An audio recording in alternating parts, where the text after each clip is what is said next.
भैया रो आपको न भी पता है कि महादेव देवों के देव हैं। महादेव इनसे बढ़कर के कोई देव नहीं है। ये कालों के काल है, महाकाल। इनके आगे कोई भी काल नहीं है, महाकाल हैं। और भगवान शंकर जी सर्वपूज्य हैं, सर्वप्रथम पूज्य श्री गणेश के पिता शंकर भगवान हैं जो पूज्य हैं। और भगवान शंकर जी का भी पता होगा कि भैया समाधि में लीन रहते हैं। तो समाधि में लीन रहते हैं, तो जब भगवान शंकर जी इष्ट हैं तो फिर ये किस देवता के ध्यान मग्न में रहते हैं, किनका ये तपस्या में लीन रहते, किस देवता की तपस्या में लीन रहते हैं। तो भैया रो क्या कारण है?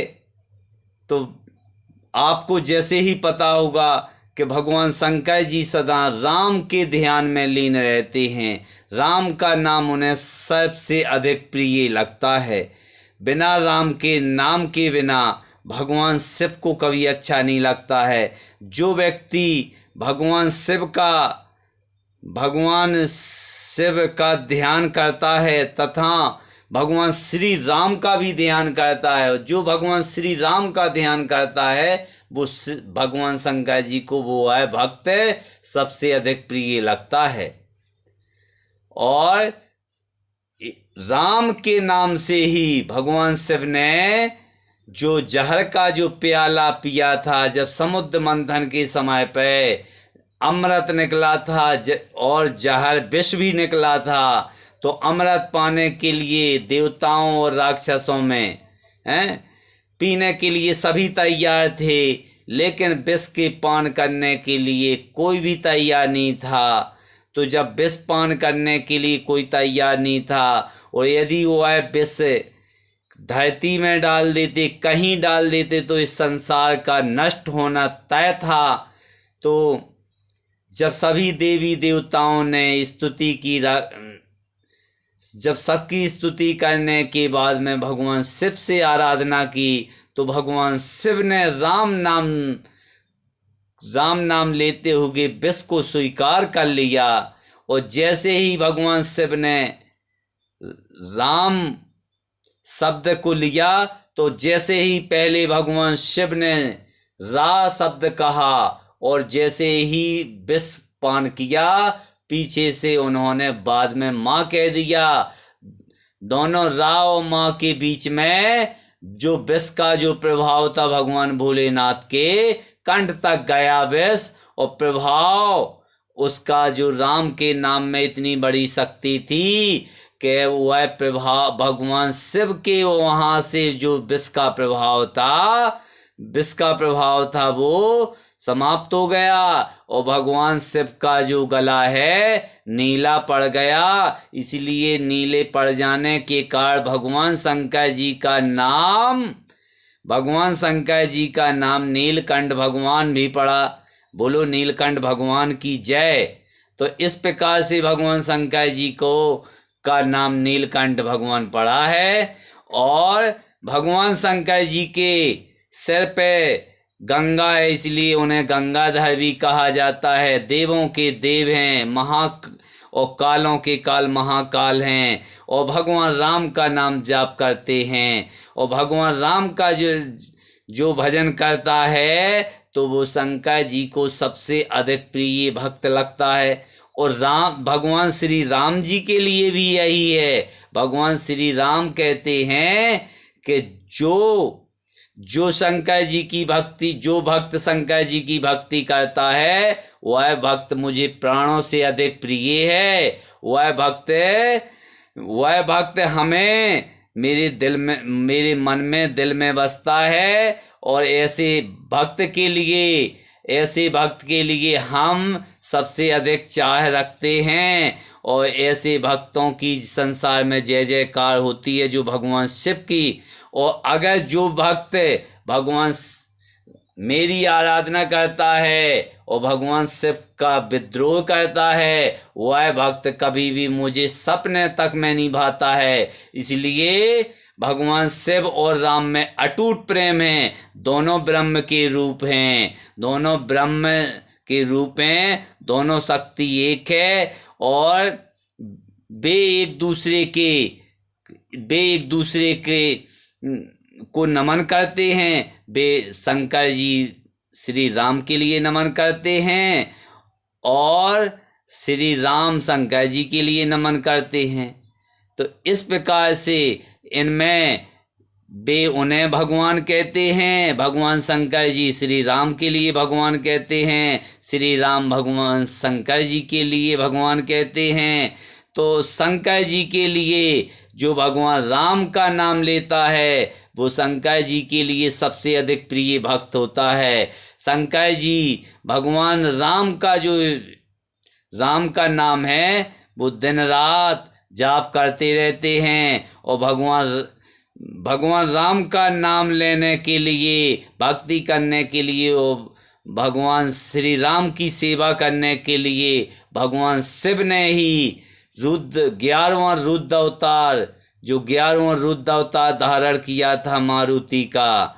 तो वह भगवान शिव ही हैं और माता जो पार्वती जी हैं वो वह माता शक्ति हैं जो वह पूछती और भगवान शिव ने ही जो बड़े मालक का जो रामदूत हैं इनका रूप धारण करके इनकी सेवा की थी। तो ऐसे भगवान शंकर जी के लिए हम उनके चरणों में अपना मस्तक और सब कोई संसार मस्तक रखता है। तो भगवान राम को दिन रात जाप करने वाले भगवान शंकर जी ने एक दिन क्या है, कैलाश पर्वत के पास से एक शव यात्रा जा रही थी और शव यात्रा में जो शव जाता है उसको शव यात्रा में जैसे ही उसमें 4 लोग शव को ले जाते हैं तो भगवान शंकर जी ने देखा कि मेरे प्रभु इसमें लिपटे हुए हैं और शंकर जी साथ साथ में लोग से राम नाम सत्य कहते हुए जा रहे थे। तो भगवान शिव ने सोचा कि मेरे प्रभु इसमें आगे जा रहे हैं और लोग राम नाम सत्य कहते जा रहे। तो भगवान शंकर जी ने भी वहीं से उन्हीं के साथ में चल दिया। जब वहाँ पर चिता बनाई गई और चिता जब जैसे ही रखा गया, शव को रखा गया और जैसे ही जब राम नाम सत्य कहते हैं तो भगवान शंकर जी ने सोचा कि मेरे प्रभु इसमें विद्यमान हैं। अब जैसे ही शंकर जी ने देखा कि जब लोग शांत मौन होकर के स्नान करके घर वापस हो जाते हैं, भगवान शंकर जी ने सोचा मैं अपने प्रभु को छोड़ करके कहीं नहीं जा सकता हूँ और मेरे प्रभु इसमें से जरूर निकलेंगे। और जब शव की चिता जल जाने के बाद में केवल राख बचती है, जब देखा भगवान शंकर जी ने कि मेरे प्रभु इसी राख में विद्यमान है, तो उसी समय से जब शंकर जी ने उसी मुर्दे की राख लगाई और जैसे ही जब राम नाम के रूप में जब मुर्दे की राख लगाई तो भगवान शंकर जी को भगवान श्री राम और शंकर जी का मेल मिलाप होने के कारण भगवान शंकर जी को बड़े एक आनंद सागर की प्राप्ति हुई। तो भगवान शंकर जी ने उसी समय से भगवान शंकर जी ने मुर्दे की राख को लगाना, एक भस्म को लगाना सबसे अधिक अच्छा समझा। उसी दिन से भस्म शंकर जी को अधिक प्रिय हो गई, इसलिए शंकर जी को भस्म लगाई जाती है। और वो केवल भगवान राम के प्रति इतना अगाध प्रेम है, इसलिए भगवान राम का नाम भगवान शंकर जी हमेशा जपते रहते हैं। जो भगवान शिव मंदिर के पास में जब शंकर जी के मंदिर में जो राम का नाम जाप करता है तो वो शंकर जी को सबसे अधिक प्रिय लगता है। शंकर जी उसको दोगुना फल देते हैं और अधिक प्रसन्न हो जाते हैं।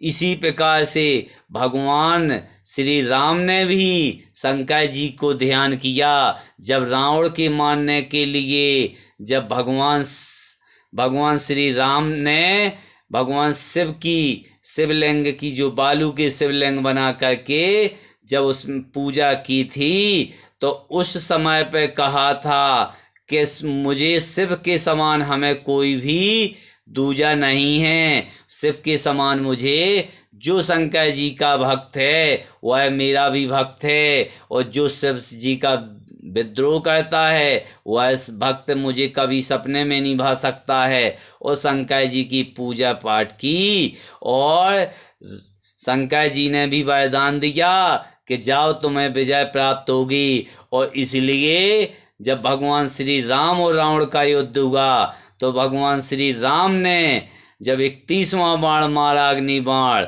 जब उसकी नाभि में मारा और रावण के प्राण निकल गए थे। दशहरा के दिन रावण जो है जब मारा गया, और जब रावण मारा गया तो रावण ने जैसे ही मरते समय श्री राम का शब्द कहा और भगवान के लोक चला गया। जो राम का नाम लेता है उसकी मुक्ति होती है। बोलो जय श्री राम, बोलो जय शिव शंकर, बोलो शंकर भगवान की जय।